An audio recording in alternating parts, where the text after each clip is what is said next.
Ben, t'es bon, en tout cas, parce que tu m'as posé des bon, bonnes c'est questions. correct. Puis, Ouais, merci. tu me mettais à l'aise, en Ouais. fait.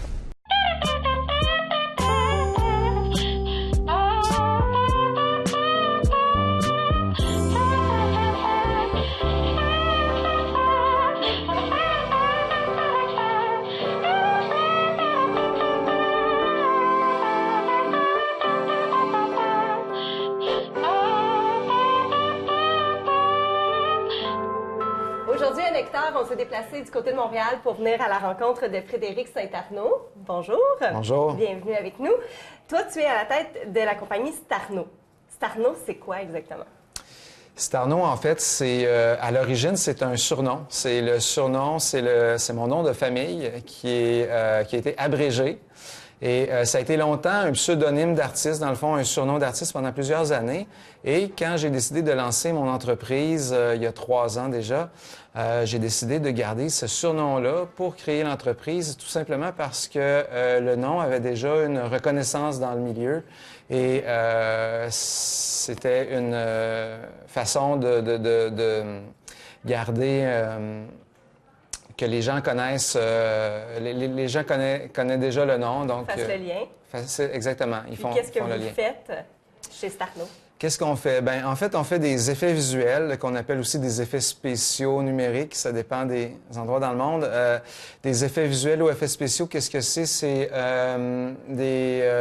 C'est des ajouts qu'on peut faire dans un film, à la télé, par-dessus, autrement dit, des images vidéo, des choses qui ont été tournées, pour rajouter toutes sortes de trucs, de la magie. C'est pour faire de la magie, en Fait fait. que dans le fond, c'est quand finalement c'est tourné, par exemple, une scène de cinéma tournée sur le fameux fond vert.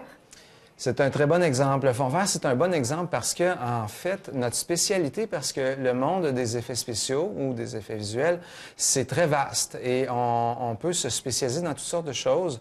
Nous, on est spécialisé en environnement. Et les environnements, ça touche directement les fameux fonds verts qu'on voit des fois. Et qu'est-ce qu'on fait? C'est qu'on remplace les fonds verts par la demande du réalisateur ou du client, par ce qu'il veut. Donc, les fonds verts, c'est quelque chose qui est directement lié à du travail d'environnement en effet visuel. Est-ce que vous avez aussi un travail de recherche, en quelque sorte, à faire pour répondre à la demande? Oui, il y a un travail de recherche à faire. Dépendamment des projets, des fois, les clients, les gens qui viennent nous voir, arrivent déjà avec une recherche qui est déjà faite. Donc, à ce moment-là, on peut déjà travailler et utiliser les recherches qui ont déjà été faites. Mais je te dirais que la plupart du temps, c'est nous qui devons faire les recherches. Et à toutes les fois qu'on a à créer des trucs historiques, la reconstitution historique, c'est toujours des demandes assez difficiles parce qu'on doit répondre à la tranche d'histoire qu'on parle. Par exemple, l'an dernier, on a travaillé sur un film qui se passe à Malaga, en Espagne, en 1837. Donc, on avait des contraintes. Il faut que ce soit la même ville, Malaga, en 1837. À cette époque-là, les gens de là-bas, les gens de l'Espagne, connaissent un peu leur ville et les villes et ont besoin de reconnaître la ville à l'époque. Donc, c'est sûr, on peut pas faire ça complètement tout seul. Ça prend des gens d'ailleurs, des historiens, tout ça, qui vont nous alimenter et nous dire non, tel bâtiment ou telle église qu'on voit n'était pas comme ça, était plutôt comme ça à cette époque-là. Donc, il y a des gros défis dans la reconstitution historique. Et comment ça fonctionne? Parce que là, on écoute, on boit tes paroles, mais c'est pour quelqu'un qui ne fait pas ce métier-là, c'est un peu difficile à comprendre. Oui, c'est difficile parce que c'est quand même assez technique. Donc, heureusement, il y a des logiciels qui nous aident, qui sont là. Et évidemment, des artistes derrière ici qui sont là pour nous aider. Puis, par exemple, supposons qu'on tourne avec une caméra normale, peu importe, ou même on pourrait, pour donner un exemple plus concret, on pourrait prendre notre iPhone. Tout le monde filme des fois des vidéos avec un iPhone. Si je bouge avec mon iPhone ou ma caméra, Ben ça va, mais si je veux rajouter quelque chose dans ce vidéo-là, je dois reproduire fidèlement le même mouvement de caméra, mais à l'ordinateur. On appelle ça, c'est des termes anglais, mais on appelle ça du tracking. Tracker, dans le fond, c'est des logiciels qui vont suivre des pixels, hein, c'est numérique, ils vont suivre des pixels dans le vidéo et vont arriver à reproduire une caméra. Donc, à l'ordinateur, on va se retrouver, une fois que c'est fait, avec une caméra virtuelle, une caméra 3D qui fait exactement le même mouvement qu'a fait le iPhone ou la caméra. À partir de ça, là, on a une bonne étape de fait. Après ça, on peut arriver à la partie créative et à se dire, bon, qu'est-ce qu'on rajoute, puis comment on le fait, tout ça. Ouais. Ah, c'est intéressant. Puis là, ça fait 3 ans que la compagnie existe. Exactement. Vous êtes rendu à combien d'employés? On est 4 employés, 5 si on compte aussi à la production. En fait, il y a des artistes et il y a aussi du monde à la production. Donc, c'est encore une compagnie très jeune. Hein? 3 ans, on s'entend que je ne sais pas si on peut dire que c'est un démarrage d'entreprise, mais proche en tout cas. Et, quand même bien implanté. Bien implanté. Fait que, tu sais, lentement et sûrement, c'est le mot d'ordre que je garde. Donc, on est à 5 employés. Donc, une entreprise grandissante. Vous travaillez déjà très bien. Où est-ce qu'on s'en va dans les prochaines années? Qu'est-ce qu'on vise? Qu'est-ce qu'on vise? Ben ça, c'est une bonne question. En fait, il y a toutes sortes d'entrepreneurs. Moi, ce qui motive le plus en premier lieu, c'est l'art, c'est la création. C'est ça qui m'anime et c'est ça qui va rester comme ça. Donc, ça veut dire que je cherche pas nécessairement à grossir, faire beaucoup d'argent. C'est pas mon premier but. Je veux survivre, je veux bien vivre, tout ça, mais c'est secondaire. Mon premier but, c'est de faire des beaux projets qui nous intéressent, des projets intéressants à faire, des sujets intéressants et de faire de la belle qualité. Donc, ça fait que l'objectif c'est ça l'objectif, c'est de continuer à s'améliorer, à créer c'est ça. Bon, on va souhaiter longue vie à Starno, puis là, on va en apprendre un peu plus sur toi avec Martin dans les prochaines secondes. Merci. Parfait. Fait que le whisky est où? Le whisky, il s'en vient, là. Ils sont allés le chercher. OK. Ouais. C'est loin un peu, hein? C'est loin un peu. Ben, moi, je me suis peut-être trop mis confortable. Non, c'est correct. Moi, je vais m'avancer, je pense. On se fait-tu le Boys Club? Ouais, c'est ça. Ouais. OK, comme ça. Parfait. Bon. Mais merci de me recevoir. Ça me fait plaisir. Qui est mais sympathique? Extrêmement sympathique, oui. Tu la connaissais-tu? Non, ben on s'est par email seulement. OK. Jamais en vrai, ouais. OK. Ouais. C'est ça, c'est une fille qui fait de la radio à Victoriaville. OK. Toi, quand tu viens à Victo, prends-tu des vacances, tu travailles, tu amènes ton ordinateur à cachette? Non, parce que nos ordinateurs sont tellement gros, hein, c'est des grosses stations, les écrans sont géants, donc c'est un peu malcommode d'amener ça en voiture, tout ça.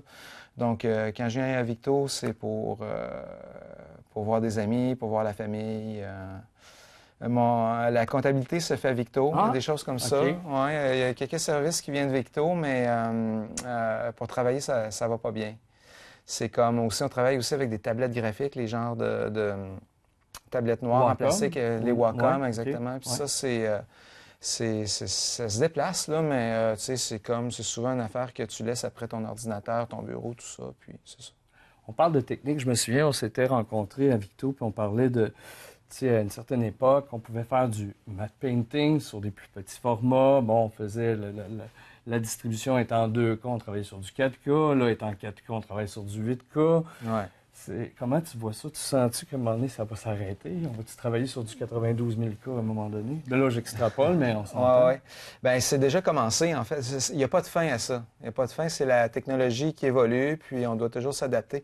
Aujourd'hui, ce qui est de plus en plus populaire, hein, puis bon, on fait du cinéma, de la télé, un peu de jeux vidéo, mais on fait aussi du spectacle et des projets interactifs multimédia. Et ça, là, ça peut être des écrans géants. On a fait des aéroports où il y a des écrans qui mesurent 2 gymnases de long. Là. C'est comme en mètres ou en pieds. C'est incroyable. Donc, c'est 1 pixel par pied? Les pixels sont plus grosses. Ouais, hein, c'est des LED. En fait, c'est souvent des écrans en LED. Okay. Puis, mais il n'y a pas Il n'y a presque pas de limite. La limite, c'est l'ordinateur. Là, présentement, tu sais, tu parles 4K. 4K, c'est 4000 pixels.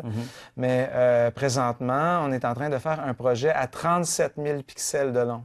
OK. C'est pour un musée qui va avoir une immense pièce complètement projetée avec du contenu visuel qu'on est en train de créer. On parle d'une pièce comme ça ou d'un mur?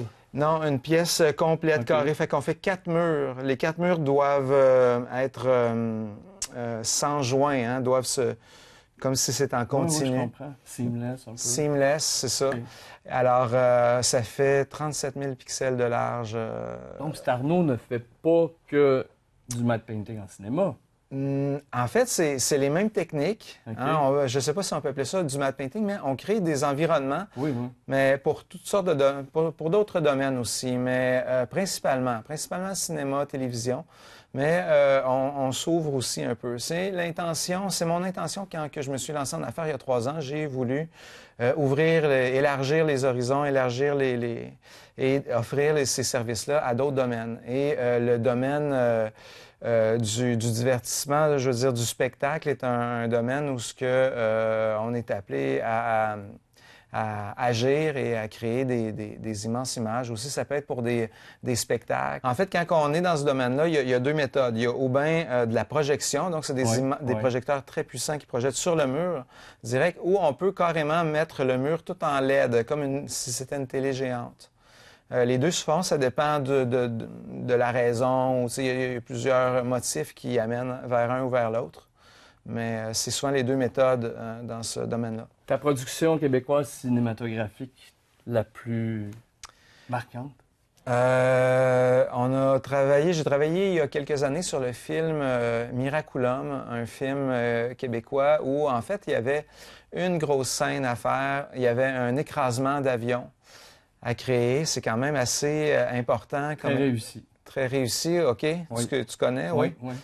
On s'est fait aider, c'est-à-dire que le réalisateur et son équipe ont quand même utilisé beaucoup de moyens. Il y avait beaucoup de gens sur place, tout ça. Il y avait des débris à terre, donc on n'a pas eu à créer tous les débris, tout ça, mais il a fallu créer l'avion en soi, craché, donc en 3 morceaux avec les ailes défaites, tout ça. Puis ça a été un projet très intéressant québécois sur lequel on a travaillé. Parce que j'imagine que de travailler sur un projet comme ça, tu as besoin de l'inspiration, tu googles des choses qui ne sont pas nécessairement le fun à voir, donc des crashs d'avion. Comment tu te nourris pour aller faire une production comme ça? Oui, exactement. On regarde des crashs d'avion. Souvent, heureusement pour ce type de projet-là, les crashs d'avion, quand tu vois des photos sur Internet, il n'y a plus personne, hein? C'est juste les carcasses, donc ça va. Il y a d'autres projets où on doit créer des membres, hein, parce qu'on travaille aussi, on peut travailler sur des films d'horreur. À ce moment-là, ça peut être un peu morbide comme recherche, un peu dérangeant, mais on essaie de se détacher quand on travaille. Merci. Ça fait plaisir. Super.